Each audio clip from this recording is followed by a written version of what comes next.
أهلا وسهلا بكم جميعا في الندوة التي ننظمها عن مخاطر انتشار فيروس كورونا على الأسرى الفلسطينيين. في هذه الندوة الويبينار سنركز حقيقة على المخاطر الجدية التي تحصل الآن في السجون الإسرائيلية والتي تهدد حياة عدد من الأسرى الفلسطينيين وربما جميع الأسرى إن لم تتخذ إجراءات لازمة من قبل السلطات الإسرائيلية. وأبدأ أولاً بتعزية عوائل ضحايا هذا الفيروس الخطير في كل مكان حول العالم، متمنياً الشفاء العاجل للمرضى وداعياً الجميع إلى استمرار توخي الحذر واتباع الإرشادات الطبية، متمنين السلامة للجميع. على صعيد آخر، شهدت مدينة بيروت عاصمة لبنان يوم أمس الأول حادثاً مروعاً ذهب ضحيته المئات وجرح الآلاف، وهنالك عشرات الآلاف من الذين أصبحوا دون مأوى جراء الخراب الذي لحق بالمباني السكنية. ونحن هنا نود أن نعلن تضامننا الكامل مع الشعب اللبناني في هذه المحنة الكبيرة، نعزي عوائل الضحايا ونتمنى الشفاء العاجل للجرحى. الشعب اللبناني الآن بحاجة ماسة إلى كل أنواع المساعدات. ندعو كل الدول الأعضاء في الأمم المتحدة والمنظمات الدولية وكل المنظمات الإنسانية أن تتجه صوب لبنان بتقديم المساعدات خاصة الغذائية والطبية. ولا بد أيضاً أن نذكر جميع الدول بالتزاماتها القانونية بضرورة تجنيب السكان المدنيين مخاطر المواد المتفجرة أو المشعة أو ما شابه ذلك، وأن تتولى هي رسمياً مسؤولية حفظ وإدارة هذه المواد. أعود إلى موضوع ندوتنا وأرحب بضيوفي الكرام المتحدثين في هذه الندوة.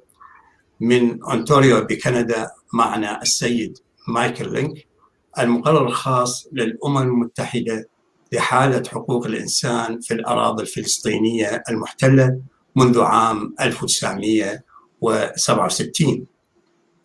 ومن رام الله في فلسطين أرحب بالسيد الوزير قدري أبو بكر، رئيس هيئة شؤون الأسرى والمحررين. ومن السويد أرحب بالسيد إحسان عادل، رئيس منظمة القانون من أجل فلسطين. كان المفروض أن يكون معنا متحدثاً آخر من الصليب الأحمر الدولي وهو السيد فيليب، لكن مرضه المفاجئ حال دون ذلك، نتمنى له الشفاء العاجل. كما أرحب بكل الذين يتابعون بثنا المباشر على منصات إعلامية كثيرة حول العالم، حيث تنقل وقائع هذه الندوة باللغتين العربية والإنجليزية. وأقول للجميع أن بإمكانهم إرسال أسئلتهم من خلال التعليقات، شرط أن تكون أسئلة واضحة ومحددة، ويا حبذا تحديد لمن هي موجهة من السادة المتحدثين.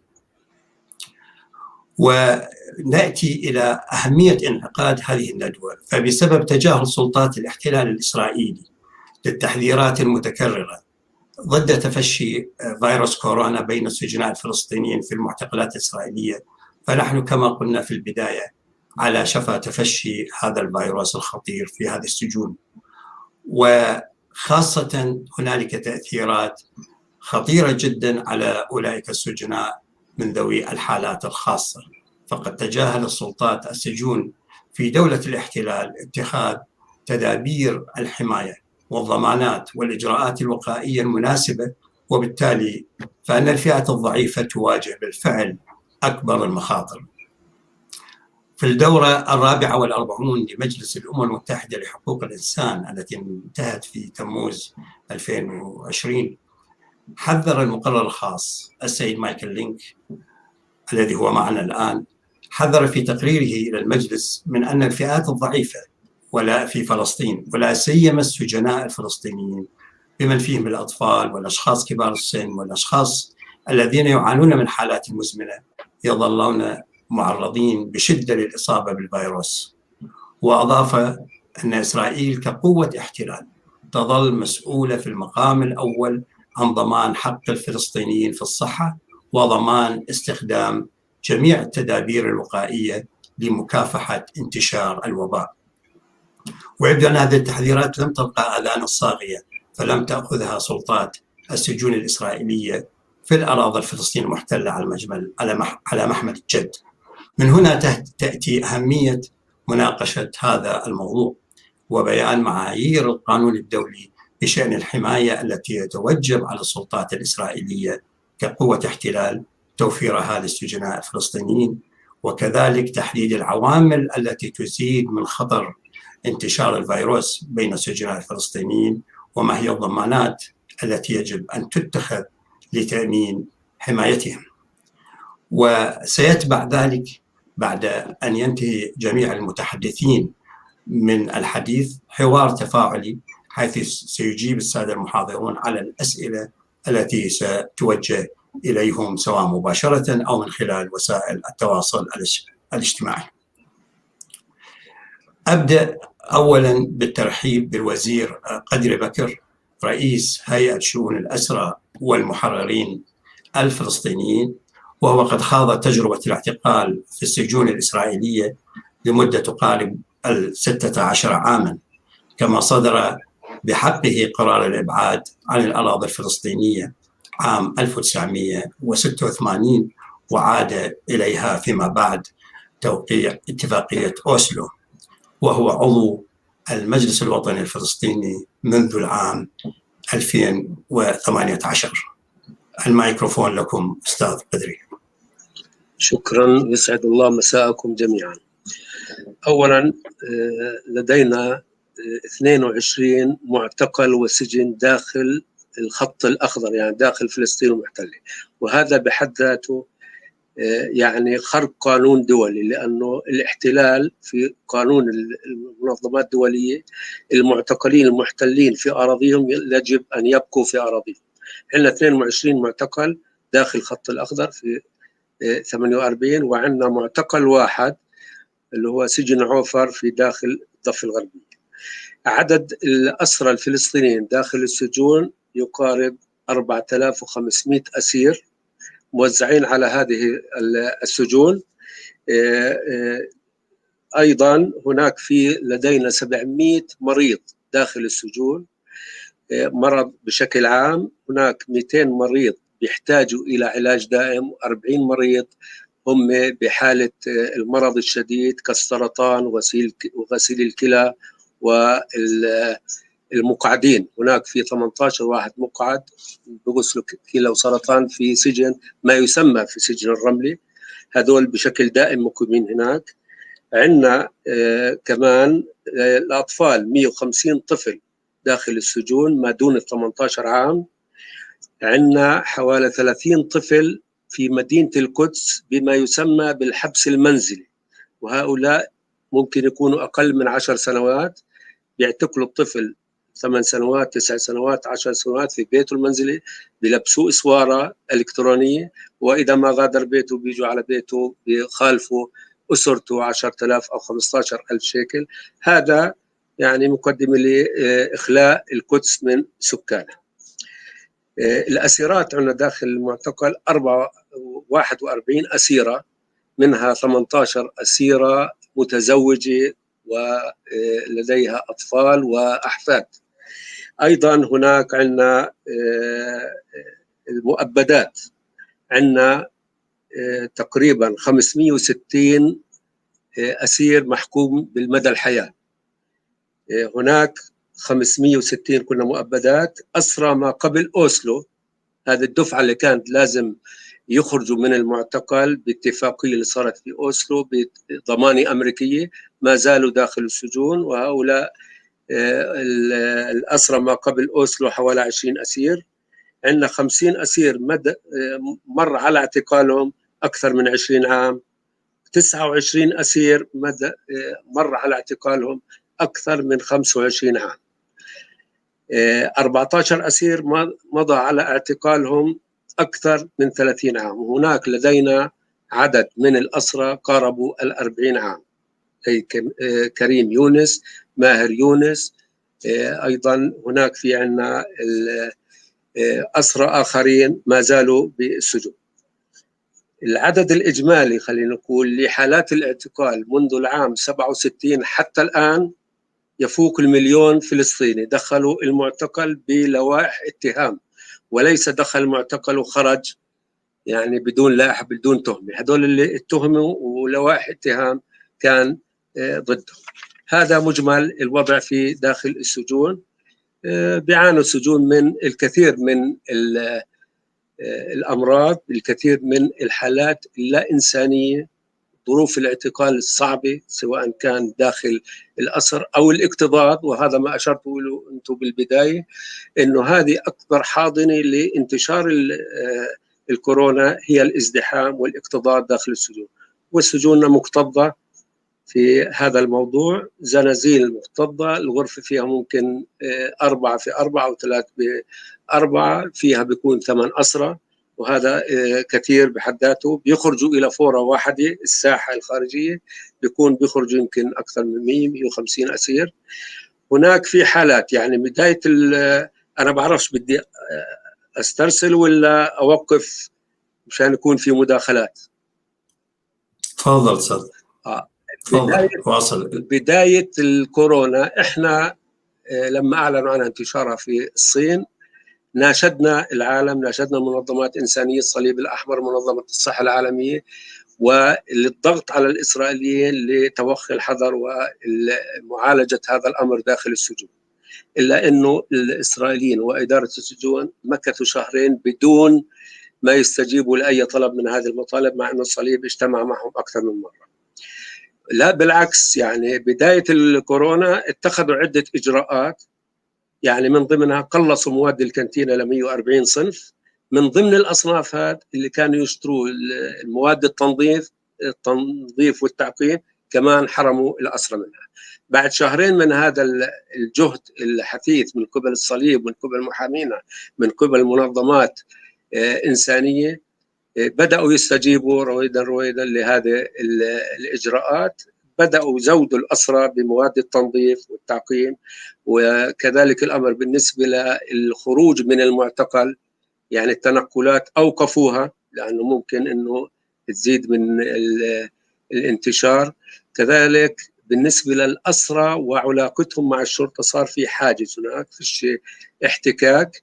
الأسرى اللي بيروحوا على المحاكم أصبح يعني المحاكم عبر اللي هي الإلكترونيات بالنسبة أو التليفون. الزيارات أوقفوها عن الأهل، مع أنه الأهل لما بزوروا الأسرى أبنائهم بزوروهم مش بشكل مفتوح، من في بينهم واقي زجاج. في الآونة الأخير يعني بقيت السجون تقريبا 4 شهور لم يصب أي أسير. أول إصابة كانت للأسير كمال أبو وعر، وهو مصاب بسرطان الحنجرة، أصيب نتيجة تنقله على المستشفيات واحتكاكه بالشرطة والممرضين أو الأطباء. تم عزله لمدة 2 أسبوعين، الحمد لله شفي من المرض. لكن في الآونة الأخيرة بدأت تبرز عندنا حالات بيخرجوا من المعتقل. إحنا أي أسير بيخرج من المعتقل مباشرة بنوجهه إلى أقرب مستشفى في منطقته أو عيادة، بيتم إجراء الفحص له. يعني محمد الغيض مثلا خرج قبل فترة هو من مخيم الجلزون. بعد خروجه بيوم طبعا اكتشفنا أنه عنده هناك وباء الكورونا، وهذا كان وحاليا هو محتجز في عكا، في مركز لعكا. محمد الحزين أيضا من قلنديا أفرج عنه بعد يوم اكتشفنا أنه هو مصاب. أبلغنا السجون إحنا بالحالة هذا من خلال الصليب الأحمر والمحامين أنه سجين فلان الفلان كان موجود بسجن كذا، يعني في غرفة كذا. طالبنا أنه يعملوا تشييك على هذه الغرفة والأسرى اللي موجودين عنده، خاصة أنهم مختلطين فيه. عندنا نعيم أبو تركي كمان من الخليل في العزل حاليا في السجن، أبلغونا. نبيل شرباتي أيضا خرج من المعتقل بعد خروجه بيوم اكتشفنا هو مصاب في الكورونا. في نور الدين صرصور وكمال أبو عر، يعني بدأت حالات تتكشف شوي شوي، احنا كنا نكشفها بعد ما يخرج من المعتقل. وهذا لا يعني انه ما يكونش في حالات داخليا عندهم هم بيتستروا عليها. هم عملوا اجراء لما احنا قلنا لهم انه في اسرى مصابين، عملوا اجراء فحص 41، عملوا اجراء فحص على سجن المرضى في الرملي لما كمال ابو عر المصاب وخالطهم. طبعا تقاريرهم انه فيش اي اصابه، لكن احنا بنشكك في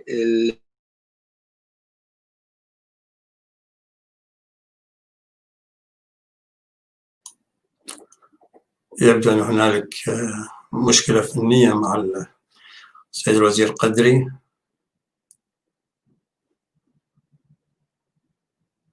سنرى لثواني ثم ربما ننتقل إلى متحدث آخر.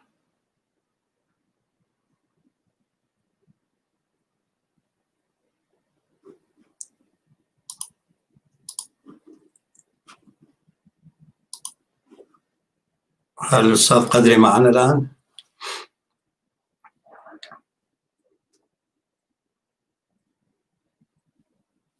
أستاذ قدري؟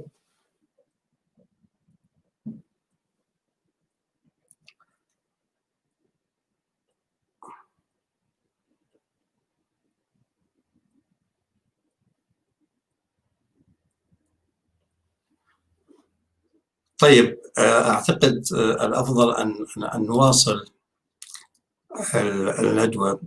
سيكون هنالك مجال للسيد الوزير الأستاذ قدري إن كان هنالك أي شيء آخر يود إضافته، إضافة إلى المعلومات القيمة التي قدمها لنا الآن عن حالة الأسرى الفلسطينيين في السجون الإسرائيلية، وأكد أن هنالك بالفعل إصابات بفيروس كورونا لعدد من هؤلاء الأسرى، وأن الخشية تظل قائمة من انتشار الفيروس إلى عدد كبير من السجناء.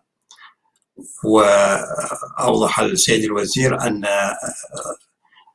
أن هيئة الأسرى أبلغت السلطات الإسرائيلية، وأيضا قدمت مناشدات إلى عدد من الدول والمنظمات بخصوص وضع الأسرى الفلسطينيين منذ بداية انتشار الفيروس.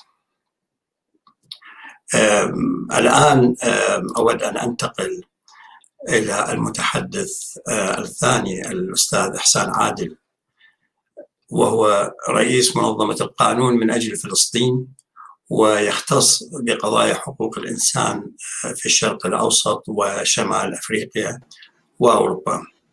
الأستاذ عادل هو باحث دكتوراه في التنمية الدولية والقانون الدولي بألمانيا. تفضل أستاذ عادل.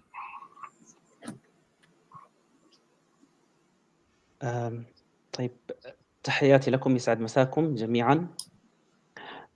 و يعني تحية في البداية لموضوع هذا اللقاء، وهم الأسرى الفلسطينيين، ونأمل لهم الفرج القريب والعاجل، ولأهاليهم أن يعيشوا بطمأنينة وسلام، وأن يلتقوا بأبنائهم في القريب العاجل وهم محررين إن شاء الله. فيما يتعلق في الموضوع الذي سوف أتحدث عنه اليوم في المداخلة، هو يتعلق ب الدور المتأمل من منظمات حقوق الإنسان والمنظمات غير الحكومية فيما يتعلق بالتعامل مع المشهد الحالي، في التعامل مع المخاطر التي تحدق بالأسرى الفلسطينيين في ظل انتشار وباء كورونا. في البداية سأتكلم بشكل يعني نقاط حول أهم الأفكار التي يمكن أن نتشاركها كمنظمات غير حكومية فيما يتعلق بدورنا كمدافعين عن حقوق الإنسان، سواء على مستوى جماعي أقصد كمنظمات، أو كتشبيك بين هذه المنظمات وتنسيق، أو على مستوى فردي كمدافعين عن حقوق الإنسان. يعني من النقاط المهمة أعتقد أنه لابد أن يكون هناك الآن انتباه من قبل منظمات حقوق الإنسان إلى الرقابة. يعني عادة منظمات حقوق الإنسان تقوم بدور رقابي، ولكن الآن هناك دور إضافي يتعلق بضمان تنفيذ التدابير الاستثنائية المتعلقة حاليا في الحالة، والتي أوصت بها منظمة الصحة العالمية، واللي هي معروفة في السياقات العامة، وهي أيضا هناك توصيات خاصة بأماكن الاحتجاز مثل مسألة أستاذ عادل، نعم. ربما قليلا أبطأ بالنسبة للترجمة رجاء. تمام، لا مشكلة. شكرا. عفوا. إذا هناك نقطة مثلا لابد من ضمان توفير أدوات ومواد النظافة الشخصية والعامة وسهولة الوصول لها، تحقيق التباعد الاجتماعي. من المعروف أن سلطات السجون الإسرائيلية تقوم يوميا بتفتيش مباشر وعد للسجناء يوميا 3 مرات في كل السجون، وهذا في الحقيقة هو الطريقة التي يتم بها، وهذا الكم العد 3 مرات والطريقة التي يتم بها عادة لا تخضع لمعايير التباعد الاجتماعي، وهذا يستدعي يعني رقابة من قبل المنظمات غير الحكومية وتسليط الضوء على هذه الإشكالات، هذه الانتهاكات، هذه أمور يعني الآن تستدعي انتباه أكبر لأنها تمس الحق في الصحة. هذه مسألة مهمة جدا. بالإضافة إلى ذلك من المهم جدا مراقبة أن لا يتم استغلال الأزمة لتمرير ممارسات تمييزية أو اضطهادية ضد السجناء، وإذا كان هناك ممارسات اتخذت من هذا النوع من المهم الضغط وتسليط الضوء عليها وتقديمها على الطاولة ومراسلة المقررين الخواص للأمم المتحدة بها، وهذا حقيقة حاصل حاليا. يعني مثلا على مدار الأشهر القليلة الماضية اتخذت إسرائيل عدة إجراءات تمييزية واضطهادية ضد السجناء بداعي كورونا، مثل مسألة الزيارات، تم إيقاف زيارات الأهالي، وهذا مفهوم ربما في سياق الأزمة، مع أنه يمكن أن يتم اتخاذ إجراءات، ولكن لنقل أنه أخذ هذا الإجراء يفترض أن يتم تعويض ذلك بمثلا زيارات من خلال الفيديو كونفرنس أو المكالمات الهاتفية، وهذا محروم منه الأسرى الفلسطينيون. في المقابل السجناء الإسرائيليون باستمرار بإمكانهم التواصل مع أهاليهم سواء بالفيديو كونفرنس أو بالمكالمات الهاتفية.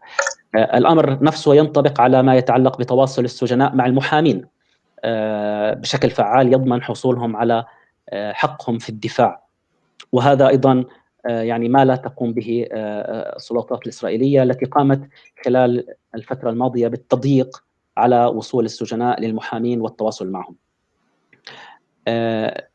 كقاعدة عامة يفترض أن تراقبها منظمات حقوق الإنسان هي أن أي إجراءات يتم اتخاذها بسبب الأزمة يجب أن تكون ضرورية، متناسبة مع الحاجة، ومحترمة لكرامة الإنسان، ومقيدة بمدة زمنية محصورة وواضحة، وأن يكون هناك دائما سعي لتوفير بدائل. هذه معايير دولية في التعامل مع المشهد الحالي وفي التعامل مع أي تضييق في حقوق الإنسان.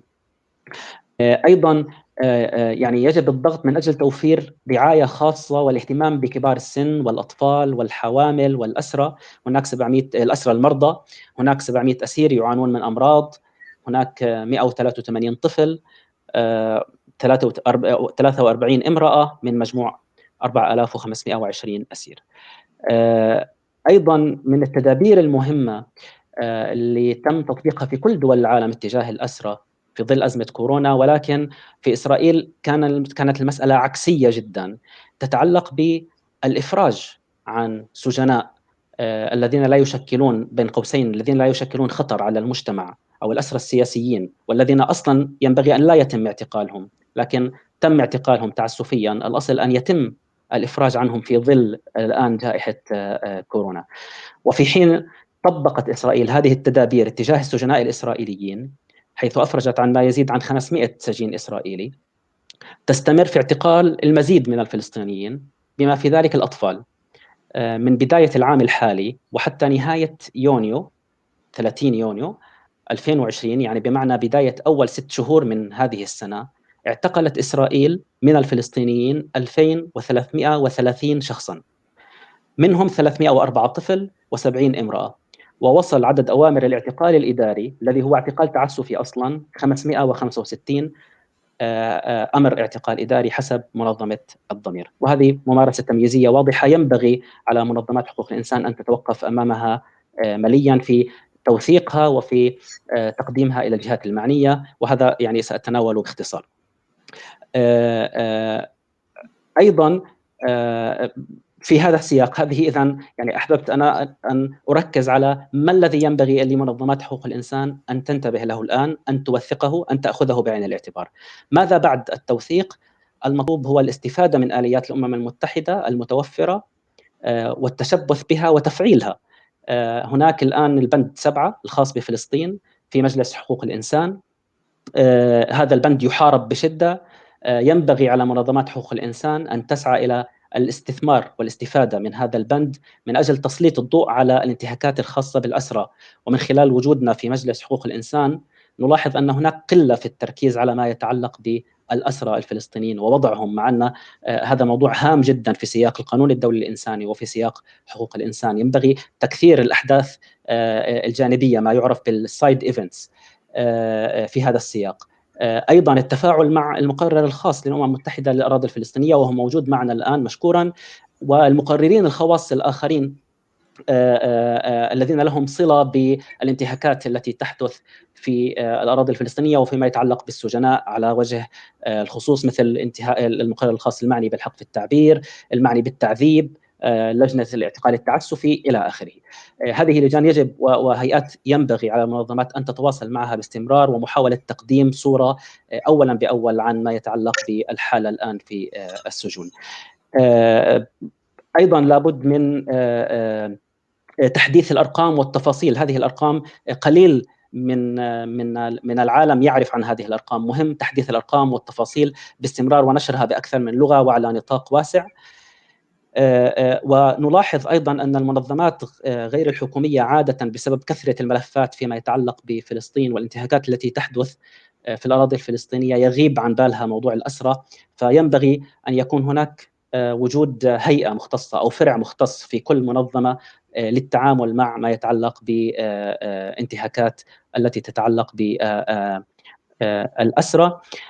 ثم نقطة قبل الأخيرة هي التوثيق في سياق الجنائية الدولية. هناك الآن قضية في المحكمة الجنائية الدولية، والآن الأمر قيد التحقيق، وبالطبع من ضمن اختصاص محكمة الجنايات الدولية ما يتعلق بالاعتقال التعسفي. هناك مجموعة من الانتهاكات التي تحصل بحق الأسرى يمكن أن تدخل في اختصاص محكمة الجنايات الدولية، والمنظمات غير الحكومية كان لها على مدار الأشهر الماضية دور كبير جدا فيما يتعلق بتقديم أوراق كأصدقاء للمحكمة إلى المحكمة الجنائية الدولية، وهذا مهم البناء عليه والاستمرار فيه والاستثمار أكثر فأكثر في توثيق الانتهاكات التي تحصل وتقديمها، من أجل أن يكون ملف الأسرى هو أحد الملفات التي تتعامل بها المحكمة الجنائية الدولية. نقطة أخيرة تتعلق بضرورة التشبيك والتواصل مع ممثلي الدول، سواء الدول العربية، الدول الإسلامية أو دول العالم بشكل عام، للتأثير ومحاولة أن يكون هناك توجه في الجمعية العامة للأمم المتحدة من أجل إنشاء، أو في مجلس حقوق الإنسان من أجل إنشاء أجهزة متابعة للانتهاكات الإسرائيلية بحق السجناء الفلسطينيين، أو تشكيل لجنة تحقيق خاصة كما شكلت لجنة تحقيق في مرات سابقة في الانتهاكات في الجرائم الحرب التي ارتكبت فيما يتعلق بالحرب في غزة. يمكن أن يكون هناك تشكيل للجنة تحقيق تختص بالانتهاكات ضد السجناء الفلسطينيين، لا سيما في ظل أزمة كورونا، ويمكن أن يمثل هذا الملف تمهيد مهم جدا وتوثيق مهم جدا للملف الموجود حاليا أمام المحكمة الجنائية الدولية. هذا ما أحببت أن أقوله بعجالة، وأتمنى أن يكون يعني هذه نقاط. طبعا بالأخير بالتأكيد هناك كثير من الأفكار التي يمكن أن تقوم بها المنظمات، لكن هذه بعض الإضاءات التي يمكن أن يتم الاستفادة منها. شكرا لكم. شكرا لكم أستاذ إحسان على ما قدمتوه من عرض يتعلق بكيفية متابعة قضايا الأسرى على الصعيد الدولي، وفعلا الاستفادة من المقررين الخاصين، متابعة الأمر مع المقررين الخواص في الأمم المتحدة، ومنهم في المقدمة السيد مايكل لينك، إضافة إلى الآخرين، ثم مع ضرورة استمرار تزويد كل المنظمات الحقوقية بالمعلومات المستجدة عن هذا الموضوع. شكرا لكم. أهلا بكم أستاذ قدري مرة ثانية، وإذا بقيت هنالك أشياء تود قولها فسأعود إليك بعد أن يتحدث السيد مايكل لينك. السيد مايكل لينك هو مقرر الأمم المتحدة الخاص بحالة حقوق الإنسان في الأراضي الفلسطينية المحتلة بعد عام 1967، وهو أيضا أستاذ قانون دولي في جامعة ويسترن في أونتاريو بكندا. أهلا بك أستاذ مايك مرة ثانية، والميكروفون لكم. Thank you very much for having me here today. My grateful appreciation to the organizers for thinking of me and including me in this talk. What I want to be able to do today is to talk about prisons and COVID-19 from an international human rights perspective. And as you know, there are a number of different United Nations mechanisms which have been involved in both articulating human rights guidelines with respect to COVID-19 and prisons in general, and which have also commented upon the situation of Palestinian political prisoners in Israeli jails in particular. So I'll be covering both of those. What I want to be able to do is to give you an indication, a sweep of what the various UN mechanisms that have commented on prisoners and COVID-19 have said, because these are all important guidelines for how we should think about how to analyze and if necessary, criticize the way in which Israel has been handling the Palestinian prisoners and the COVID-19 pandemic. In late March of 2020, the UN High Commissioner for Human Rights, Michelle Bachelet, called upon governments all over the world to be able to take urgent action to protect the health and safety of people in detention and other closed facilities as parts of the efforts to try to contain COVID-19. She said that COVID-19 has begun to strike prisons, jails, and immigration detention centers, as well as residential home care homes and psychiatric hospitals, and risks rampaging through such institutions extremely vulnerable populations. The High Commissioner had urged governments and relevant authorities to work quickly to reduce the number of people in detention, noting that several countries had already undertaken some positive actions in this regard. The authorities should examine ways to release those particularly vulnerable to COVID-19, among those older detainees who are sick, as well as low-risk offenders. They should also continue to provide for the specific health care requirements of women prisoners, including those who are pregnant, as well as inmates with disabilities and juvenile detainees as well. Now more than ever, said the High Commissioner for Human Rights, governments should release every person detained without sufficient legal basis, including political prisoners and others detained simply for expressing critical or dissenting views. And she emphasized that under human rights law internationally, states have an obligation to take steps to prevent foreseeable threats to public health and have a duty to ensure that all those who need vital medical care can wind up receiving it. Later on that same month, in the end of March of 2020, the United Nations Subcommittee on the Prevention of Torture issued detailed advice on a range of actions that governments and independent monitoring bodies should take in order to protect people who have been deprived of their liberty during the COVID-19 crisis. The subcommittee said that the public advice provides measures for authorities concerning all places of deprivation of liberty, including prisons, immigration detention facilities, closed refugee camps, and psychiatric hospitals, in order to mitigate the risks of health caused by the coronavirus. The subcommittee went on to say that the measures that should be undertaken by governments and monitoring bodies should include considering the reduction of prison populations by implementing schemes of early, provisional, or temporary release of low-risk offenders, reviewing all cases of pre-trial detention, extending the use of bail for all of the most serious cases, as well as reviewing and reducing the use of immigration detention and closed refugee camps. The advice that was offered by the Subcommittee on Torture also emphasizes that all detainees, people in quarantine, and closed medical facilities, their families, and all staff should receive reliable, accurate, and the latest information concerning all adopted measures. And then in March as well, the World Health Organization issued a set of what I consider to be invaluable guidelines that should govern the role of every prison authority, among other, with respect to how to manage a prison population in a time of a worldwide pandemic. What the World Health Organization said was that prisons and other places of detention are enclosed environments where people, including the staff that works there, live in close proximity to each other. Every country has a responsibility, said the World Health Organization, to increase their level of preparedness, alert, and response to identify, manage, and care for new cases of COVID-19.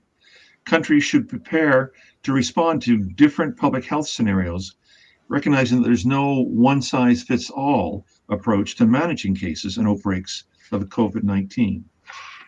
He went on to say that there has to be human rights framework that would provide the guiding principles in determining the response in every country to the outbreak of COVID-19. The rights of all affected people must be upheld, and all public health measures must be carried out without discrimination of any kind. So the guidelines, some of which I want to share with you right now, these are firmly grounded in human rights law, as well as on international standards and norms in crime prevention and criminal justice. For example, number one, the provision of health care for people in prisons and other places of detention is a state responsibility. Secondly, people in prisons and other places of detention should enjoy the same standards of health care that are available in the outside community without discrimination on the basis of their legal status. Third, adequate measures should be in place to ensure a gender-responsive approach in addressing the COVID-19 emergency in prisons and in other places of detention. Fourth, prisons and other detention authorities need to ensure that the human rights of those in their custody are respected, that people are not cut off from the outside world, and, most importantly, that they should have access to information and adequate healthcare provisions. Fifth, enhanced consideration should be given to resorting to non-custodial measures at all stages of the administration of criminal justice, including at the pretrial, the trial, and sentencing, as well as at the post-sentencing stages. Priority should be given to non-custodial measures for alleged offenders and prisoners with low-risk profiles and caring responsibilities, with preference given to pregnant women and women with dependent children. 6, similarly, refined allocation procedures should be considered that would allow prisoners at the highest risk to be separated from others in the most effective and least disruptive manner possible. And that would permit limited single accommodation to remain available to the most vulnerable. And the 7th and final point I want to share with you has to do with the fact that the COVID-19 outbreak must not be used as a justification by any government for undermining adherence to all fundamental safeguards incorporated in the United Nations Standard Minimum Rules for the Treatment of Prisoners. And this is known as the Nelson Mandela Rules, including, but not limited to, the requirement that restrictions must never amount to torture or to other cruel, inhuman, or degrading treatment or punishment. the prohibition of prolonged solitary confinement, i.e. in excess of 15 consecutive days, the requirement that clinical decisions may only be taken by healthcare professionals and must not be ignored or overruled by non-medical prison staff. And finally, that while the means of family contact may be restricted in exceptional circumstances for a limited time period, this must never be prohibited altogether. And the fourth and final document I want to share with you was released in late April of 2020. This is a statement through the UN Special Procedures Mechanism signed by 4 special rapporteurs, including myself, as well as the United Nations Working Group on Arbitrary Detention. Specifically addressing the case of Israel, we urged Israel not to discriminate against the thousands of Palestinian prisoners who are facing high-risk exposure to COVID-19 and to release the most vulnerable, particularly women, children, older persons, and those with pre-existing medical conditions. We went on to say that there are currently more than 4,500 Palestinian prisoners, including 183 children, 43 women, and 700 of the detainees who have pre-existing medical conditions who are then presently languishing in Israeli jails. We said that they remain dangerously vulnerable in the context of the current pandemic and the relative increase in the number of transmission rates in Israel. Over the last month, we said, and this is through March and April, Israel has released hundreds of Israeli prisoners as a preventative and protective step. It had not at that time taken similar measures to Palestinian prisoners. This indicates discriminatory treatment towards Palestinian prisoners, which would be a violation, we said, of international law. And then we went on to add that prisoner releases should also include those who are in administrative detention and pre-trial detention. We said, and I quote, Israel should be taking steps to release those facing arbitrary measures, as well as vulnerable groups in its prisons, to stop overcrowding and to ensure that minimal conditions to prevent the spread of the virus. And finally, we emphasize the point that Palestinians under occupation, as a protected population under international humanitarian law, should have equal access to treatment and testing without discrimination. Cooperation between Israelis and Palestinians to ensure protection, prevention, and treatment for all is critical. Such acts as raiding Palestinian clinics can only undermine such efforts. And since then, for information that's become available to me, I note that lawyers' visits to Palestinian prisoners and detainees have resumed, but with apparent restrictions. As well, family visits to Palestinian prisoners have also resumed, also with restrictions as well. And finally, I've noted that the number of guards and staff in the Israeli prisoners who have tested positive to COVID-19 is apparently increasing. So to sum up, I want to point out that the Israeli Prison Service is required to ensure the protection of all prisoners without discrimination. It should adopt these most recent guidelines from March 2020 of the World Health Organization regarding the prevention of coronavirus-19 outbreaks in Israeli prisons, and it must carefully consider the status of each and every Palestinian prisoner to be able to determine whether or not they can be safely released back to their homes, back to their families, in order to minimize the risk of COVID-19 to all. Thank you very much. شكرا جزيلا. شكرا جزيلا سيد مايكل لينك، المقرر الخاص بحالة حقوق الإنسان في الأراضي الفلسطينية المحتلة، على ما قدمه من عرض مهم بخصوص الإجراءات الواجبة الاتباع من سلطات الاحتلال الإسرائيلي لحماية الأسرى الفلسطينيين. تحدث السيد لينك أيضا عن الإجراءات التي اتخذتها الأمم المتحدة، خاصة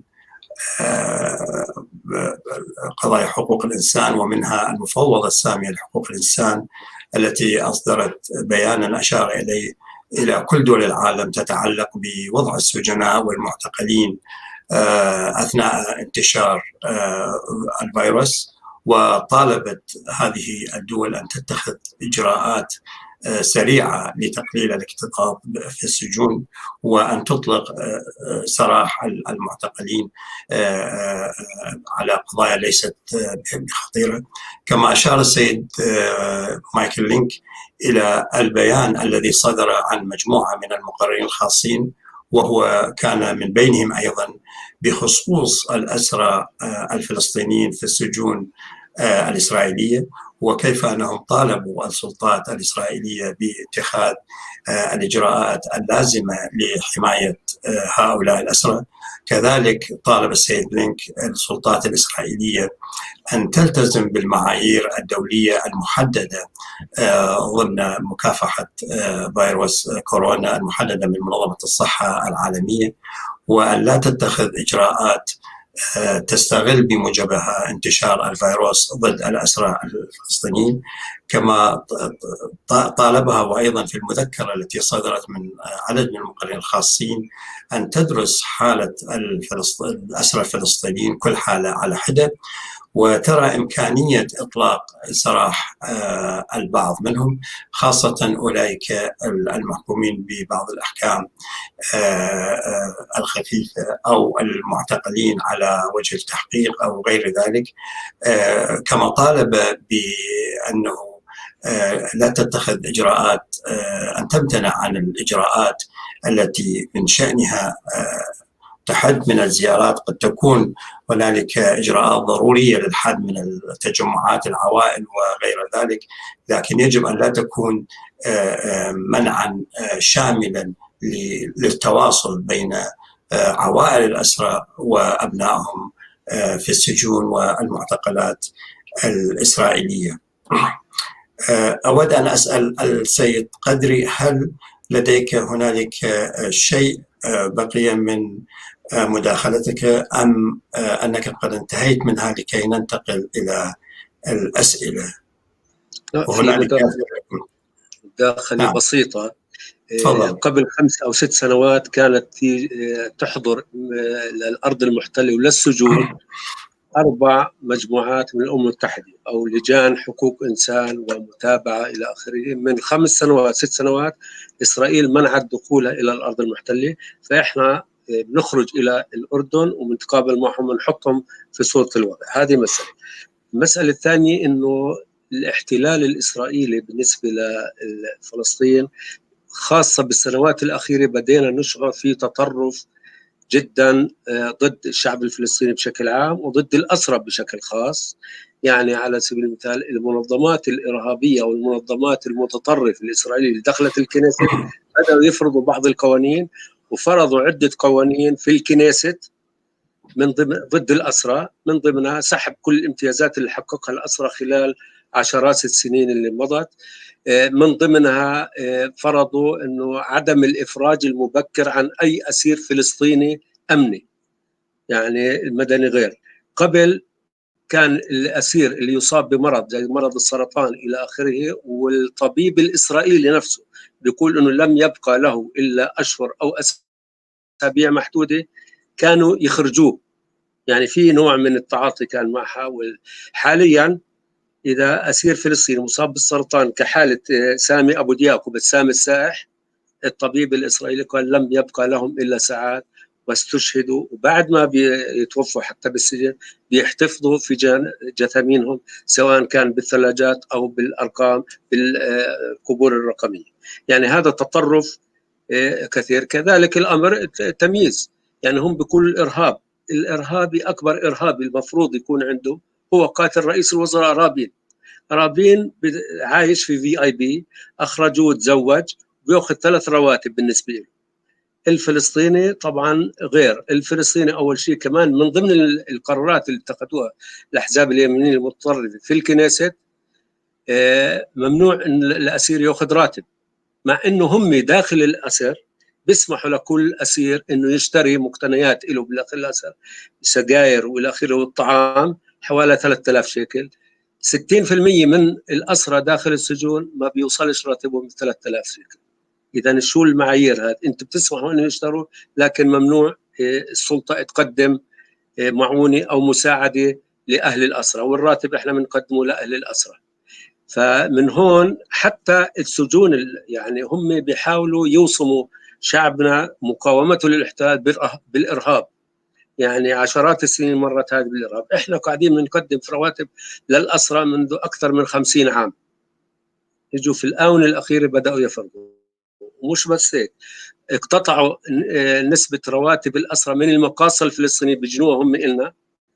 وبعد ما هيك لما الرئيس أبو مازن قال لو بكم قرش لا نصرفوا لهم، بدينا نصرف لهم، بدأوا يحطوا في إيديهم على مدخرات الأسرى وذويهم داخل البنوك في 48 بالقدس، وحاولوا في الضفة الغربية، وما زال هذا القرار ماشي، جمدوه لكن ممكن يطبقوه في أي لحظة. يعني هم مستهدفين الشعب الفلسطيني بشكل عام من المستوطنين أو من خلال السجون، ونشوف كيف الممارسة القمعية اللي بيشوفوها أسرانا من اقتحامات للسجون بالكلاب البوليسية، بالغاز، بالهروات، بكل هذه المسائل ليلا نهارا. وزي ما ذكر أخونا إنه 3 مرات بيفتشوا تفتيش قمعي، بيدخلوا بالليل عشرات الجنود داخل وبيخربشوا كل أمتعة المعتقلين. كان في اتفاق انه هم يفتشوا بطرق العصايه على الشبابيك الحديديه، لكن هم بيتجاوز بين فتره وفتره بدون. وركبوا الاجهزه التشويش في الاقسام الخارجيه. وبالنسبه للبنات وضعهم وضع استثنائي، بيعاملوهم معامله سيئه جدا. هم موجودين في سجن الدامون، وهذا في قلب الجبل، كان يستخدم في السابق عزام البريطانيين مخزن للتبغ، فرطوبة عالية جدا. شرطات الكهرباء دائما بتصير. حتى الحمام لوضع المرأة الفلسطينية حمام مش داخل غرف، خارج الغرف، ولما بدها تروح على الحمام تستحم أو تروح على الحمام تمسك لها زميلتها الفرشة أو الإحرام بتغطي الباب. هذه وضع يعني كثير مسيء ومهين، وهم قاصدين بالمسألة هذه، بعرفوا المشاعر كيف المسلمين فباضطرات الأسيرات، لأنه في كاميرات صيف شتاء يظلوا طبعا محجبات بالإحرام. شكرا. شكرا السيد الوزير قدري، رئيس مؤسسة الأسرى والمحررين الفلسطينيين، على هذه الإضافات التي توضح مدى الانتهاكات الإسرائيلية ضد الأسرى الفلسطينيين. نحن أولا لدينا انتهاكات منذ البداية فيما يتعلق بالاعتقال على أسباب واهية، وكذلك الحرمان من المحاكمات العادلة، والحرمان من توكيل محامين أو تضييق ذلك كثيرا. ثم تأتي المعاملة المهينة كما أوضحها السيد الوزير قدري أثناء الاعتقالات وأثناء السجن، من خلال اقتحامات كثيرة يقوم بها المستوطنون أو يقوم بها الجنود الإسرائيليين مع كلابهم البوليسية، وغير ذلك من عوامل الإهانة والتعذيب للأسير الفلسطيني. وبالتالي هذه العوامل كلها يعني تساعد كثيرا على خطورة الأمراض. يعني عندما تكون هنالك إصابات بالأمراض ونكون أمام هذه الحالة من المعاملة وهذه الطريقة من المعاملة السيئة، فبالتأكيد ذلك سيؤدي إلى تزايد خطورة الحالات الإصابة، ومنها طبعا ما نتحدث عنه حاليا وهو الإصابات بفيروس كورونا. سأنتقل الآن إلى بعض الأسئلة التي تسلمناها من خلال المتابعات في مواقع التواصل الاجتماعي. ولدي أول سؤال حقيقة. لدي أول سؤال موجه للسيد الوزير قدري أبو بكر، يتعلق بمراكز نادي الأسيرة الفلسطيني التي هي تقدم خدمات للأسرى وعوائلهم. هنالك سؤال يتعلق أنه لماذا تم إغلاق هذه المراكز؟ يبدو أن السبب كان أنه لأسباب مالية أو من هذا القبيل، ولكن السائل يقول أن أهل الأسرى أصبحوا مجبورين إلى الذهاب إلى رام الله للمراجعة في كل شيء، علما أن نادي الأسير كان يوفر 36 محامي للدفاع عن الأسرى. وهنالك سؤال آخر أيضا ربما لكي تتم الإجابة على السؤالين معا، وهي أن هنالك إشكالية تظهر في قدرة السلطة الفلسطينية على نقل معاناة الأسرى عبر المنصات الدولية، فهل وضعتم خطة للفترة القادمة من أجل مخاطبة المجتمع الدولي بهدف الضغط على إسرائيل خاصة في ظل ظروف تفشي كورونا؟ تفضل سيادة الوزير. نعم، فيما يتعلق بنادي الأسير، نادي الأسير موجود كان منذ القدم وكان بيقدم خدمات فعلا للأسرى. طبعا إغلاق مقراتهم كانت بناء على قرار من داخل نادي الأسير. نادي الأسير كان عنده محامين، وكان بالهيئة على فكرة موظفين نادي الأسير هم موظفين في الهيئة في وزارة الأسرى والمحررين. فإحنا قررنا دمج المحامين في كتلة واحدة، كانوا حوالي 60 محامي، حاليا حوالي في 40 محامي بيقوموا نفس المهمة. يعني نادي الأسير وهيئة شؤون الأسرى بيقوموا نفس المهمة وبتلقوا رواتب نفس المصدر، فكان دمج بينهم. بالعكس يعني ممكن المحامين حاليا تحسن دور أداء المحامين للأسرى. فيش أسير بيعتقل إلا بعد يوم يومين يعني بتوكل محامي له. هذا بشكل عام بالنسبة للمحامين الأمنية.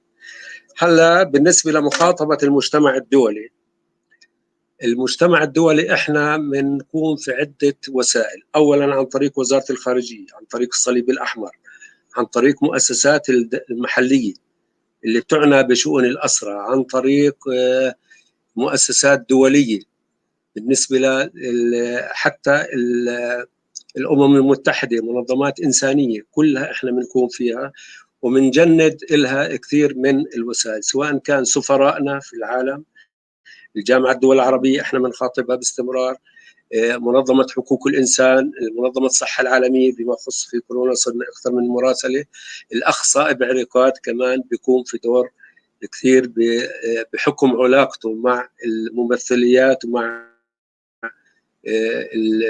السفراء. وقمنا في عدة رسائل زودنا فيها المرضى داخل السجون ل40 مريض في حالة مرضية شديدة، وضع السجون بالتفصيل احنا بنكون في توزيعها عبر جالياتنا في اوروبا، عبر حتى الجاليات العربيه، المؤسسات كما ذكرت في كل انحاء العالم. بنحاول احنا نوسع هذه التصور هذا الموجود عن الممارسات الاسرائيليه. كنا في قبل هيك، قبل جائحه كورونا، كنا بنزور عده دول ونعمل ورشات ومقابلات بنوضح مساله اللي هي كيف السجون واللي بيعانوا، سواء كان الأطفال أو المرأة أو حتى بشكل عام المرضى وكبار السن. يعني عندنا كبير سن 75 عام أجرى عملية استأصلوا أمعاءه كاملة و كلها عايش على البرابيش، يرفضوا إطلاق سراحه لأنه محكوم مؤبد، مع أنه يمكن سامي أبو دياك نفس الشيء زي ما ذكرت. فإحنا بنحاول نقوم في نشاطات واسعة بأكثر من طرف. يعني زرنا الجامعة العربية قبل هيك أكثر مرة، زرنا إيطاليا، ألمانيا، كذا. كنا بنحاول جنوب أفريقيا، كنا وفود تطلع وبنخرج معنا كنا أسير شبل أو امرأة يعني يشرحوا عن تجربتهم الخاصة. وعندنا مشكلة حاليا عندنا في الاعتقال الإداري. هذا الاعتقال الإداري غير قانوني، وهذا على مزاج الحاكم العسكري أو القائد العسكري المنطقة. الحكم الإداري عبارة عن معتقل موجود، فيش عندهم أي دليل ضده أو اعتراف، فبحطوه داخل السجن وبيحاولوا يبتزوه، يعني محاولة ابتزاز. هذا الموجود بالنسبة لمخاطبة المجتمع. ونادي الأسير نأمل إنه في عنده مشكلة، لكن مشكلة سياسية مع، يعني إن شاء الله تنحل مشكلاته ويرجع بيقدم خدماته، بالعكس بيساهم وبيساعد هيئة شؤون الأسرى. شكرا جزيلا. أنتقل إلى من هم معنا يحضرون هذا الاجتماع الندوة الافتراضية. السيد أوغسطين ربما لديه سؤال. Mr. Augustine, do you have a question? Yes, thank you. Yes, my question is, apart from appealing to logic through science and hoping for Israel to take appropriate steps, what more can states, the UN, and UN mechanisms do to urge Israel in the right direction towards implementing measures to safeguard Palestinian prisoners against COVID-19 and to release the most vulnerable?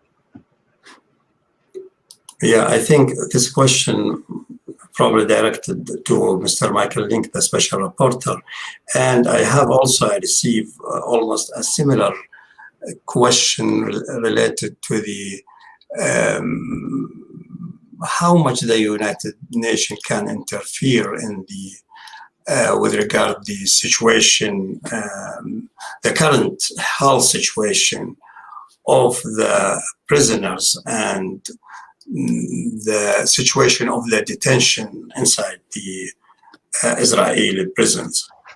So I would give the floor to the special reporter, Michael Link, to answer this question.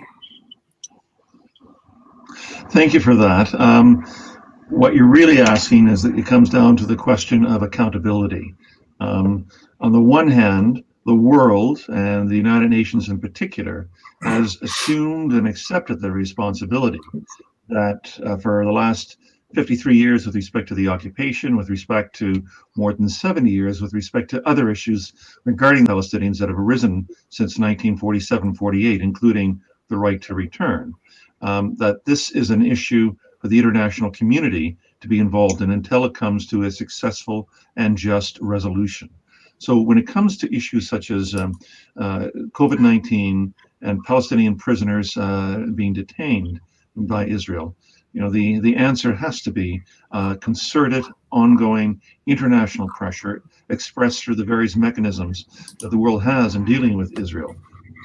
From my perspective as a UN Special Rapporteur, it means regularly reminding Israel of its legal responsibilities under the laws of occupation, the laws of international humanitarian law, and the laws of human rights, the international human rights legal regime, that when it comes to prisoners, they must obey and follow the directions that have been established through international standards, in particular the Nelson Mandela rules with respect to prisoners, and all of the health rules with respect to how we've articulated the right to health in many different situations. Israel, I've written reports on the right to health.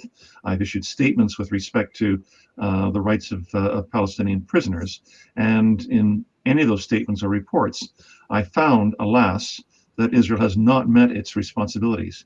But I'm not the only voice with respect to this. And as I indicated in some of the statements that I read during my presentation, the other special rapporteurs have taken a strong interest in this. The working group with respect to arbitrary detention has regularly spoken out with respect to Palestinian prisoners detained by Israel in the context of the occupation.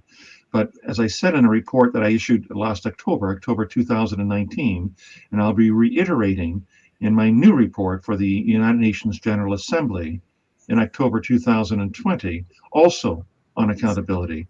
Accountability has become the single most important political and legal issue with respect to this continuation of the occupation. Virtually every single issue that you can think of that arises in the human rights and the humanitarian context of the Israeli occupation comes back to the very strong, very well-developed laws and guidelines and standards articulated by the international community on how an occupation is to be run, that it's supposed to be short, it's supposed to be temporary, the occupying power is supposed to work and be guided by good faith principles, and it has to come to an end as soon as reasonably possible. None of those standards of the running of an occupation have been followed in this case by Israel, and we're now seeing the laws of occupation increasingly unable to regulate Israel because the occupation is curtailing is changing into something else. It's changing into annexation and even darker schemes from the 20th century with respect to that. So the short answer to what I've been asked is the necessity of the international community to ensure accountability and to challenge impunity and exceptionalism that have been demonstrated by Israel throughout its conduct of this occupation. Thank you, Mr. Link, for the answer. I wonder if we have another question from the people who are with us now. Sorry, yes, please go ahead. I would appreciate if you ask.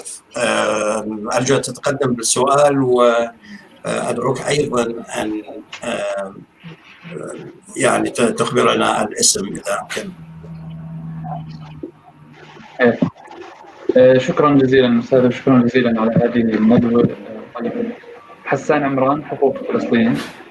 الصوت واصل؟ لا، واضح لكن هناك صوت كثير.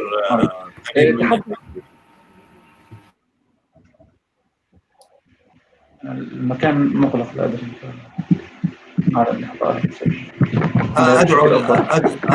أدعو الآخرين إلى إغلاق الميكروفونات إذا كانت مفتوحة. Please close all your mic. Mute.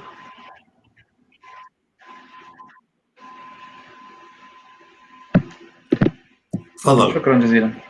تحدث الضيوف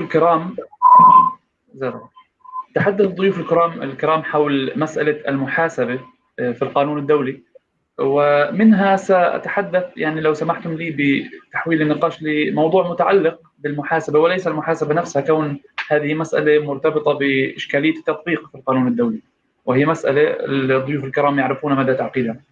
ولكن على الجانب العرفي لنقل، وليس جانب التطبيق في القانون الدولي، إشكالية المصطلحات التي تتجاوز إسرائيل. كما تعلمون إسرائيل تتجاوز العديد من المصطلحات، وكما تحدث الضيف قبل قليل حول موضوع إدارة الاحتلال بقوانين مختلفة عن القانون الدولي، وإضافة إلى ذلك استخدام مصطلحات لا تتوائم مع القانون الدولي. على سبيل المثال اتفاقية جنيف واضحة في ما يتعلق بالسجناء في حالة الحرب أو في حالة النزاع المسلح أو النزاع الدولي، وهي إما أن يكونوا أسرى حرب prisoners of war أو detainees محتجزين أو معتقلين عفوا، وهم أيضا مكفول لهم حقوق تحت القانون الدولي الإنساني. في الحالة الفلسطينية إدارة السجون الإسرائيلية أو الIPS إسرائيل Prisoner Service بين قوسين تستخدم مصطلح security prisoners معتقلين أمنيين أو أسرى أمنيين، وهذا مصطلح يعني غير متعارف عليه في اتفاقية جنيف. المفترض أنها تنظم البيئة القانونية في الحالة الفلسطينية أو في حالة النزاع الفلسطيني الإسرائيلي. المفترض أن أي مصطلح يستخدم أن يكون متوافق أو يعني ممكن أن يفهم في السياق الدولي بهذا الصيغة، وهذه ليست مرتبطة فقط بهذه. هناك العديد من المصطلحات التي ليس لدينا الوقت الطويل للحديث فيهم، مثل conflict short of war أو low intensity conflict، وهي مصطلحات عسكرية تستخدمها إسرائيل بغرض تجنب المصطلحات الدولية المؤسس لها لتجنب عواقبها. فسؤالي أو هذا تعقيب أتمنى أن أستمع من الضيوف الكرام سعادة الوزير السيد مايكل لينك والضيوف الآخرين حول الدور الذي بإمكان القيام فيه ليس على جانب التطبيق وإنما على جانب ضمان أن المصطلحات المؤسس لها قانونيا تحترم على أقل تقدير. شكرا.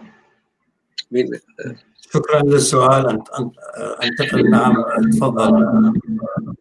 الاسم أيضا لا يظهر لدي. تفضل قدم اسمك. طب أنا محمد فرحات من مصر، محامي وشغال مساعدة قانونية مع اللاجئين الموجودين في مصر. عشان ما اطولش على بشكر الحضور والمداخلات اللي كانت كلها سرية. بشكل مباشر أنا عندي سؤال وتعليقات بسيطة. أول سؤال بوجهه للسيد قدري، هو ذكر في مداخلته قبل ما يحصل قطع البث إن طبعا عدد الأعداد الأسرى الفلسطينيين، وقال ان في بعض الاشخاص او الاسرى سابقين تم اكتشاف اصابتهم بكورونا بعد خروجهم بيوم او يومين.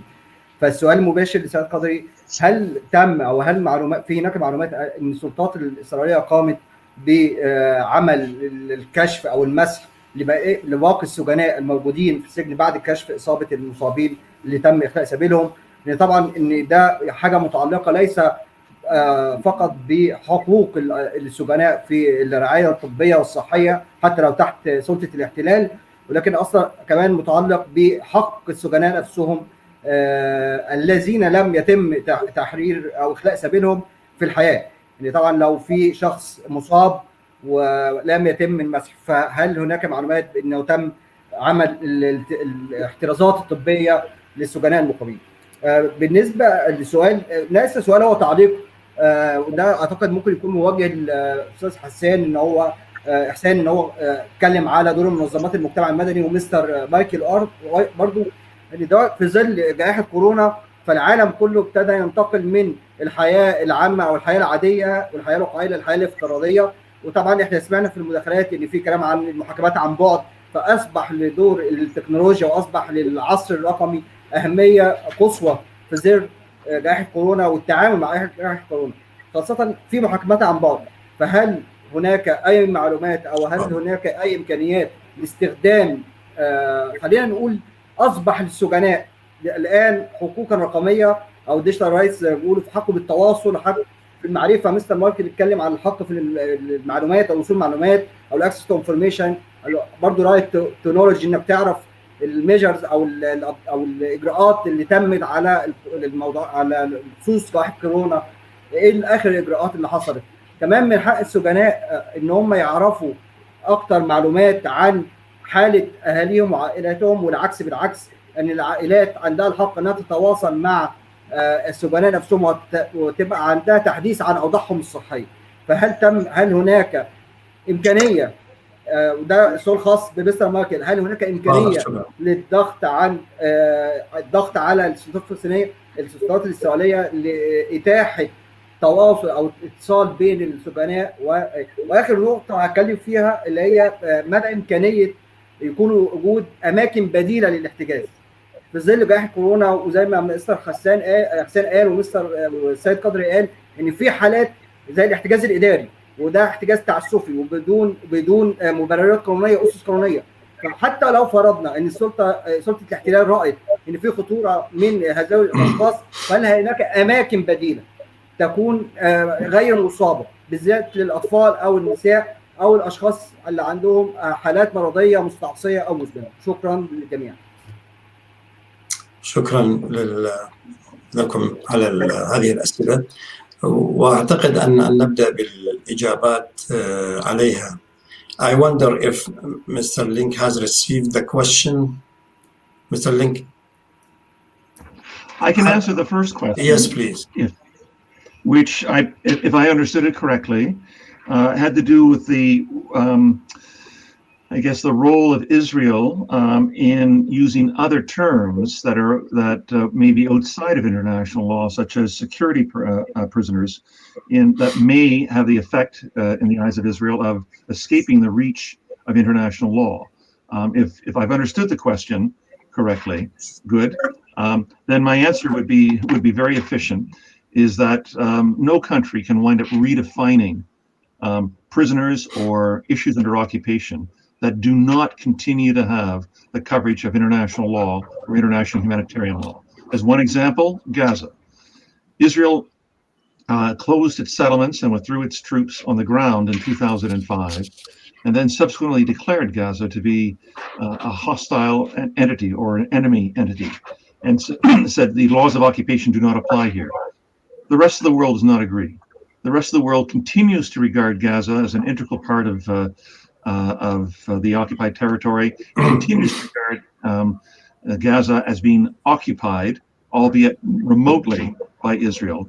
And therefore, to the extent possible, the protections of international humanitarian law and the Fourth Geneva Convention continue to apply, notwithstanding Israel's redefinition. And the same thing would apply with respect to prisoners as Palestinian prisoners under Israeli detention. whatever the method or terminology used by Israel with respect to what it would call or designate these principles, these prisoners, and therefore say they do not are not covered by international humanitarian law or by the Nelson Mandela principles, that leads nowhere. According to every respectable human rights authority, these prisoners continue to be governed by international humanitarian law and by the Nelson Mandela principles. And that's why I've quoted these various statements earlier on in my presentation to say that these are directions that Israel is obliged to follow. Thank you. Thank you. قبل أن أنتقل للأستاذ حسان للرد على بعض الأسئلة، الأستاذ قدري تفضل. يعني أول شيء رد على الأخ اللي ذكر بالنسبة لتسمية الإسرائيل بالمعتقلين الأمنيين. هم جاوزوا هذه المسألة، حاليا بيوصفوا المعتقلين الفلسطينيين بالإرهابيين والمجرمين. من هون سنوا قانون عدم إعطاء رواتب لأسر الشهداء والجرحى اعتبار أن هؤلاء إرهابيين، وهذا تمويل تشجيع للإرهاب. أما فيما يخص بالمسح داخل السجون، إحنا حالتين. الحالة الأولى أعلنوا عنها هم إصابة أخونا كمال أبو عار والمصاب بسرطان الحنجرة، قالوا هو أصيب وعزلوه. قبل ما يعزلوه كان محتك في قسم في سجن جلبوع وقسم في مستشفى الرملي مع المرضى. فمع الصليب الأحمر، إحنا باتفاق مع الصليب الأحمر ضغطنا على الإسرائيليين أن يعملوا مسح لهؤلاء الأشخاص اللي احتكوا فيه، وأعلنوا أنه ما فيش إصابات. الأسير الآخر اللي خرج قبل فترة من سجن الثاني النقب كمان كان في قسم في حوالي 80 أسير.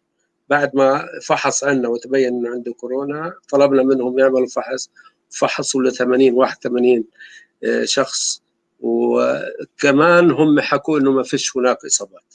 إحنا حتى منشكك في الرواية هذه كما ذكرت، لأنه في أسرى بيطلعوا بيبين عندهم كورونا، ممكن في ناس عندهم مش راضيين يبلغوا أو شيء. هذا الموضوع. تفضل. شكرا جزيلا. أستاذ حسان، لديك تعليق على بعض الأسئلة؟ نعم، تحياتي. يعني فيما يتعلق بسؤال الأستاذ حسان، أتفق تماما. هو هناك إشكالية فيما يتعلق بتصنيف الأسرى الفلسطينيين سواء كأسرى حرب أو كمعتقلين، وبشكل عام هذه مسألة لا أحد يخوض فيها، مع أنها هي مسألة أساسية جدا في القانون الدولي الإنساني. والمفترض أن الأسرى الفلسطينيين هم إما أسرى حرب وإما معتقلين، وعلى هذا الأساس سواء هذا التصنيف أو ذاك ينتج مجموعة من الحقوق المنصوص عليها بشكل واضح في اتفاقية جنيف الثالثة والرابعة والبروتوكول الأول. لكن بشكل عام كما قلت لا أحد يعني يتكلم عن هذا الموضوع بشكل واضح، وأظن أننا ربما بحاجة إلى توجه من خلال الجمعية العامة إلى طلب فتوى من محكمة العدل الدولية بخصوص هذه المسألة، لأنه ينبني عليها الكثير من الأمور القانونية الأخرى. لكن فيما يتعلق بسؤال الأستاذ محمد من مصر فيما يتعلق بالحقوق الرقمية، يعني أشكرك على هذه اللفتة. حقيقة نعم، يعني مثل ما ذكرت أيضا في مداخلتي، هناك الآن توقف في الزيارات فيما يتعلق بالأسرى بسبب موضوع كورونا. البديل عن ذلك مثل وجود حقوق رقمية، وجود اتصال، حتى لا نريد أن نتحدث عن حقوق رقمية متقدمة مثل الحق في الإنترنت، نتحدث عن حقوق بسيطة مثل الحق في الاتصال. هذا غير موجود، لا يوجد في السجون التي يعني يحتجز فيها الفلسطينيون، لا يوجد فيها أي كابينات للاتصال. هذا غير متوفر على الإطلاق على مدار السنوات الماضية كلها، والواقع الحالي ليس استثناء. هذا محظور. عادة يسعى الفلسطينيون أو الأسرى الفلسطينيون من أجل إيجاد بديل إلى تهريب هواتف خلوية في بعض الأحيان، وهذا يحصل في حالات ضيقة جدا ومحصورة جدا، وفي حال اكتشف طبعا تكون العقوبة شديدة جدا على هذا الأسير، يتم عزله ويتم حتى يعني مجرد اكتشاف أنه هو هرب هاتفا، يعني ليس أنه تحدث في الهاتف بشيء محظور، لا، مجرد أنه هرب هاتف، حتى لو تم استعمال هذا الهاتف للتواصل مع العائلة، للتواصل مع الزوجة، للتواصل مع الأولاد، هذا بحد ذاته هو جريمة يعاقب عليها بشدة بالغة جدا، تشمل عزل الأسير بشكل انفرادي لمدة تقريبا يعني تصل لعدة أشهر، تصل إلى سنة، فضلا عن زيادة في الحكم الأسير، الحكم الذي يقضيه الأسير.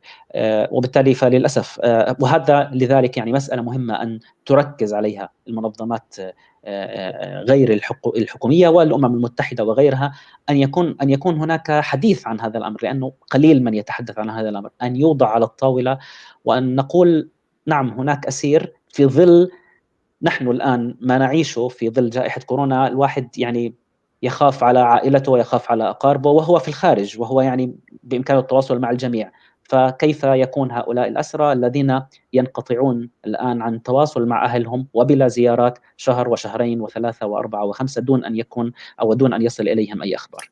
شكرا جزيلا. أيضا من المشاركين في الاجتماع لدينا سؤال الآنسة رزان رحيم الشمري، تفضلي. شكرا جزيلا. السؤال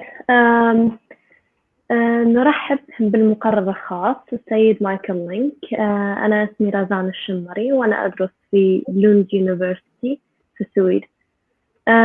نعلم بأن السلطات الاحتلال الإسرائيلي لا تسمح بزيارة المقرر الخاص إلى الأراضي الفلسطينية المحتلة، وبالتالي لا توجد زيارات للسجون، بينما أن السماح بتلك الزيارات للسجون ستوفر معلومات وافية حول الأوضاع داخلها. سؤالي يتعلق في كيفية تكوين ضغط دولي بشكل أكبر حول هذا الموضوع، وما هو رأي المقرر الخاص حول إمكانية تحقيق ذلك وانعكاساته على حالة حقوق الإنسان في فلسطين، وخاصة في سجون الاحتلال الإسرائيلي. شكرا. شكرا. نعم، تفضلي مع الاسم رجاء. مساء الخير، يعطيكم العافية. مهجة من الأردن. شكرا على هاي الندوة المثرية والمعلومات اللي قدمتوها حضراتكم. سؤالي موجه لمعالي الوزير السيد قدري. طبعا اليوم احنا امام ظروف استثنائية في ظل جائحة كورونا، وزي ما ذكرت حضرتك ممكن الأسرى الفلسطينيين في السجون الإسرائيلية من أكثر الفئات التي تضررت ولم تتبع التعليمات والتوصيات الصادرة عن منظمة الصحة العالمية للوقاية من الفيروس. يمكن هون بدي أرجع معالي الوزير لسؤال، أرجع أطرح سؤال سابق حول إلغاء وزارة شؤون الأسرى الفلسطينيين والمحررين وتحويلها إلى هيئة مستقلة تابعة لمنظمة التحرير الفلسطينية. يا ريت تحكي لنا هل هناك من أثر لهذا التحويل؟ هل حد من صلاحياتكم في متابعة قضية الأسرى في فلسطين؟ وهل هناك يعني خلينا نحكي تحجيم أو تقليل من الصلاحيات التي كانت ممنوحة للوزارة في هذا الشأن؟ يا ريت تحكي لنا كيف تلمسوا الأثر لتحويل هذا الكيان في الوضع الحالي على الأسرى الفلسطينيين في السجون الإسرائيلية.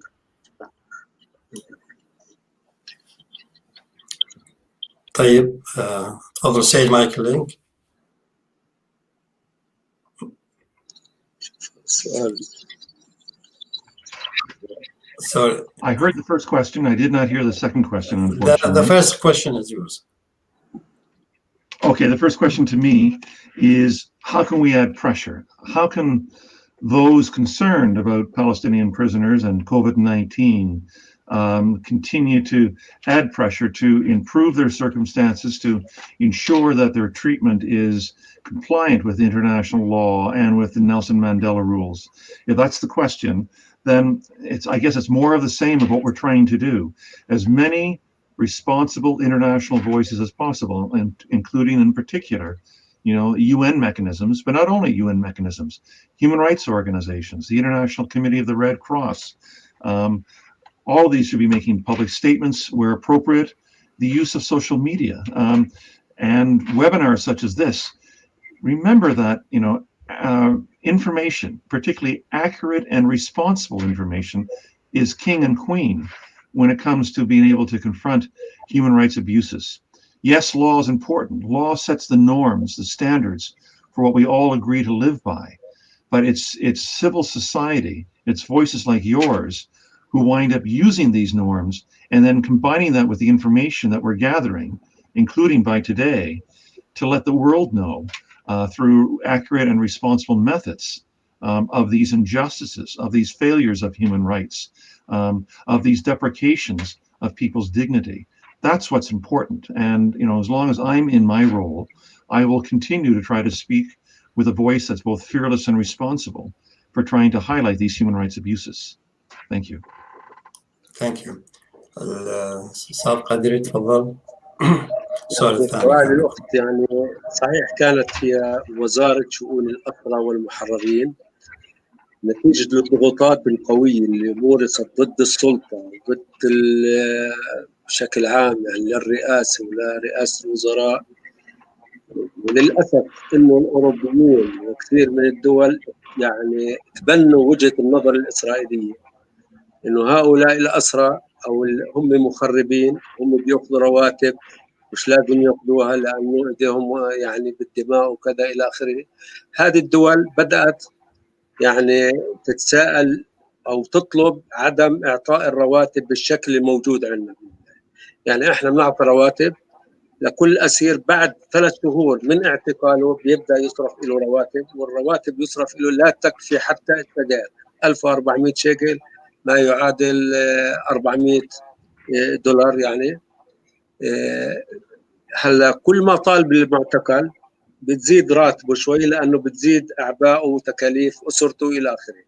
هلا الإسرائيليين أقنعوا الأوروبيين إنه إحنا بنعطي رواتب عالية، كل ما زاد حكمه نعطيه بزيادة، كأنه بنشجع إحنا على الأحكام. كان في هناك محاولة خلينا أقول لإقناع الأوروبيين إنه لا مش هيك، فتم تخفيض مستوى وزارة الأسرى إلى هيئة شؤون الأسرى، حولت إلى منظمة التحرير لأشهر معدودة، أعيدت إلى الرئاسة. حاليا تابعة هي للرئاسة، صلاحياتها تقريبا نفس الصلاحيات. وكان هناك قناعة إنه مهما قدمنا إحنا الأوروبيين والآخرين مش راح يقتنعوا بهذا المسار. فمن هون لا، هيئة الأسرى حاليا مش لمنظمة التحرير، كانت لمنظمة التحرير فترة بسيطة، مش بدهم يتجاوزوا كانت السلطة عدم إجراء من دول أوروبية ومن أمريكا بوضع إيديها على الأموال منظمة التحرير في الدول الثانية، فأعيدت مرة ثانية إلى السلطة وإلى الرئاسة. حاليا في الرئاسة وهي مستهدفة، هيئة شؤون الأسرى والأسرى والمحررين هم مستهدفين برواتب ومستهدفين بكل شيء. شكرا جزيلا. لدي سؤال أخير للسيد مايكل لينك، سؤال من الولايات المتحدة الأمريكية. أعتقد الأفضل أن أقرأه كما جاءني باللغة الإنجليزية ربما. Mr. Link, you mentioned how accountability is crucial in order to help Palestinians exercise their human rights.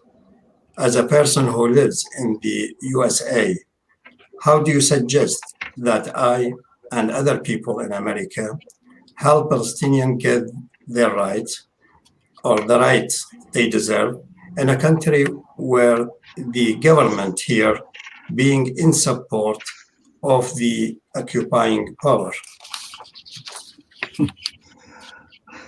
A long-lasting and very complex issue.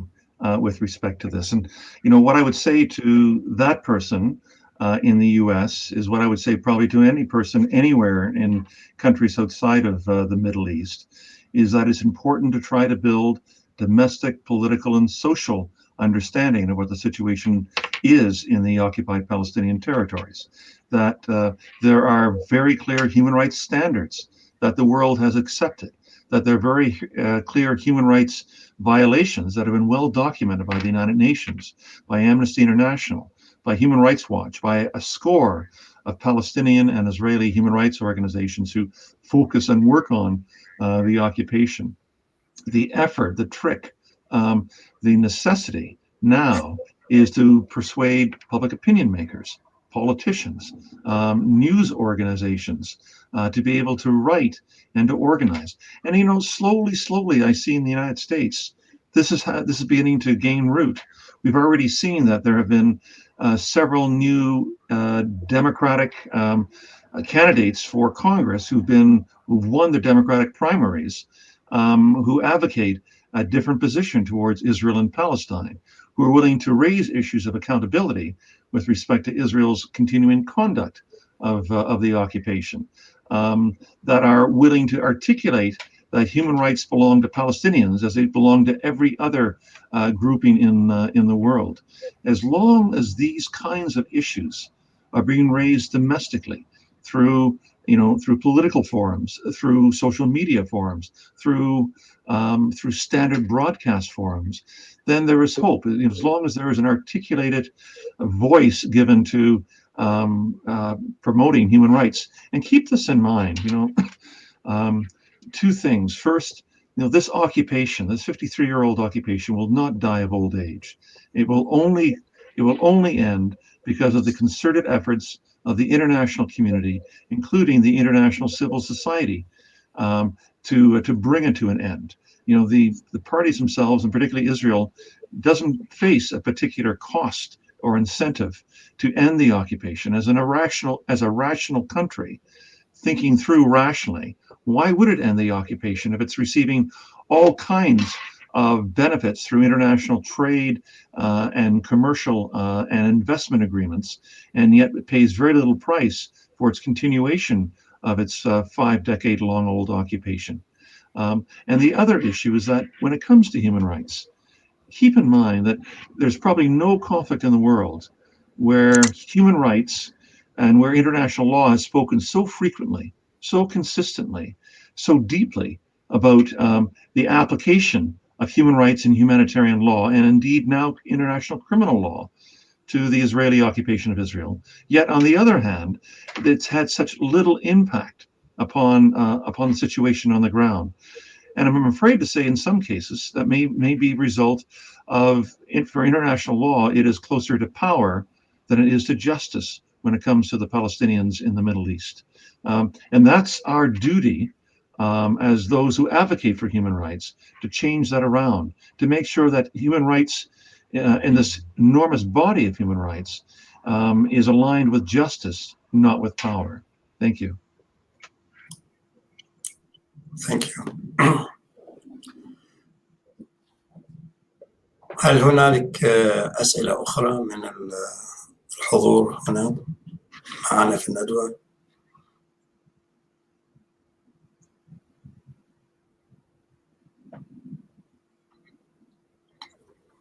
طيب، هل هنالك أي إضافات نهائية يود المتحدثين التفضل بها؟ هنالك أسئلة طبعا أخرى جاءتنا على السوشيال ميديا، على صفحات التواصل الاجتماعي، لكنها في الحقيقة تكرر معظم الأسئلة السابقة.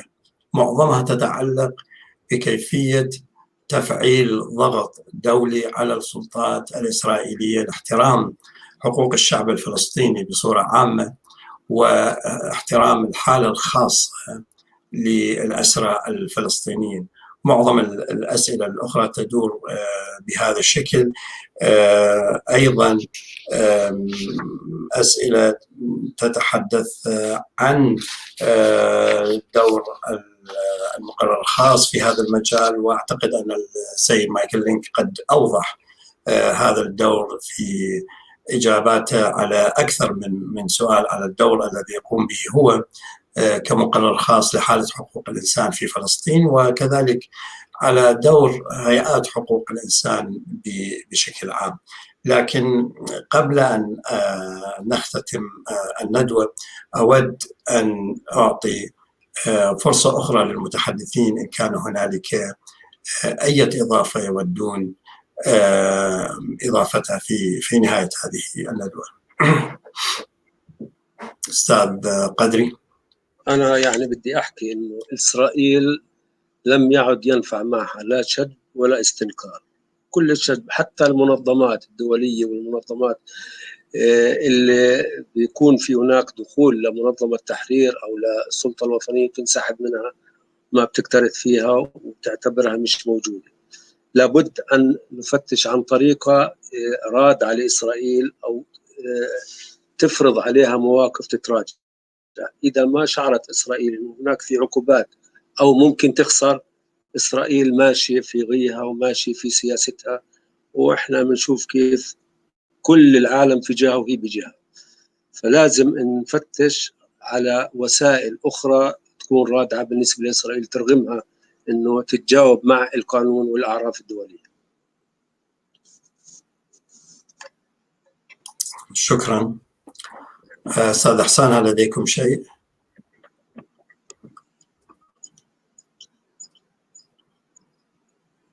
أستاذ حسان تسمعني؟ نعم الآن معك. يبدو المايك كان يوزد.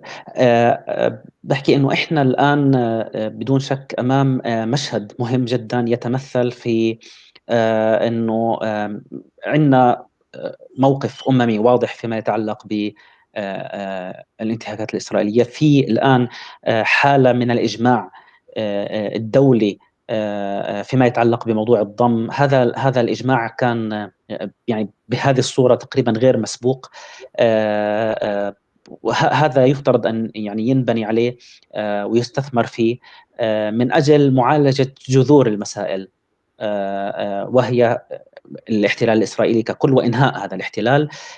والآن أيضا من خلال الملف الموجود في المحكمة الجنائية الدولية، هذا أيضا سياق مهم جدا.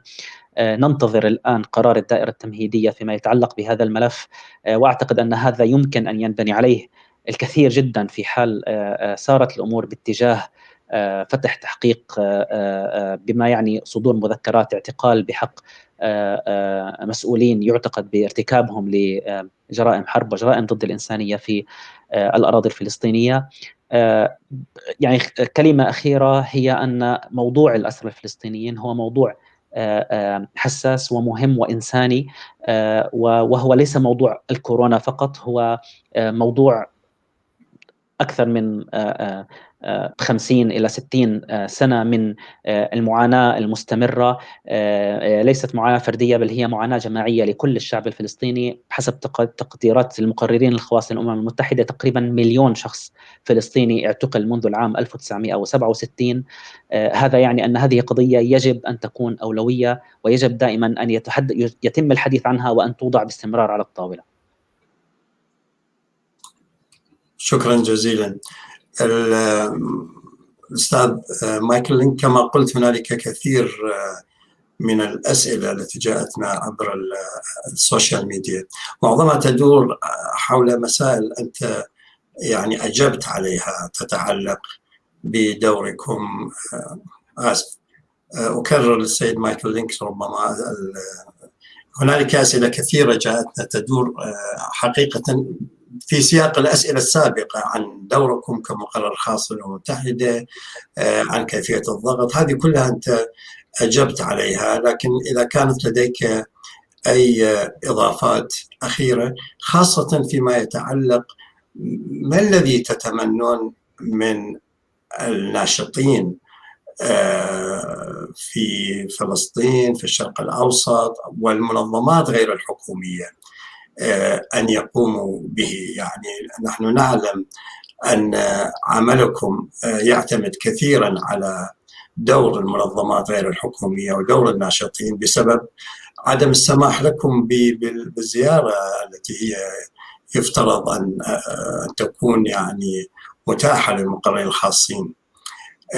لكن برأيكم ما الذي تودون أن تنصحون به الناشطين والمنظمات غير الحكومية إن كانت هنالك، والأمر مفتوح لكم أيضا للحديث عن أي إضافات تود التعليق عليها.